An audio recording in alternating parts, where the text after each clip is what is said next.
প্রিয় দর্শক আসসালামু আলাইকুম, আশা করি সবাই ভালো আছেন। আলহামদুলিল্লাহ আমিও ভালো আছি। আজকে যে জায়গাটিতে দাঁড়িয়ে আছি এটি হচ্ছে একটি লিচুর বাগান।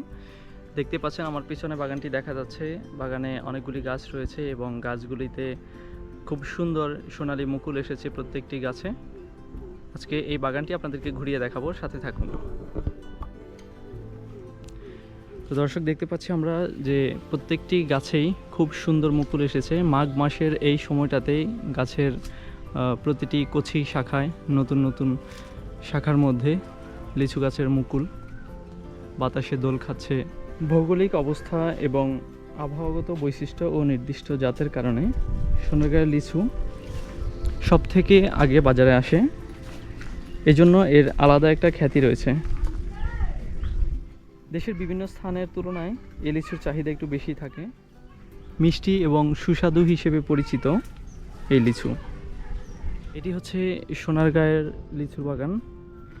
সোনারগাঁ মূলত লিচুর জন্য বিখ্যাত। লিচুর ব্যবসা বেশ লাভজনক হওয়াতে পুরনো চাষি যারা আছেন তারা তো চাষ করছেনই, নতুন নতুন চাষিরাও এই ব্যবসায়ের মধ্যে আগ্রহের সহিত এই ব্যবসা শুরু করছেন।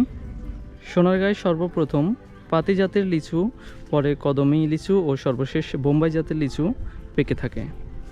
আকারে বড় ও সুস্বাদু হওয়ায় অনেকে এই লিচুকে দিল্লিকা লাড্ডু হিসেবেও আখ্যায়িত করে থাকেন। তো আবহাওয়া অনুকূলে থাকলে হয়তো খুব শীঘ্রই এই মুকুলগুলিতে লিচু আসবে এবং সেগুলি যথাযথ পরিচর্যার মাধ্যমে বড় হবে এবং বাজারে আসবে। দর্শক, লিচু আসতে শুরু করলে আমরা আবার ওই বাগানটিতে আসবো এবং আপনাদেরকে দেখানোর চেষ্টা করব।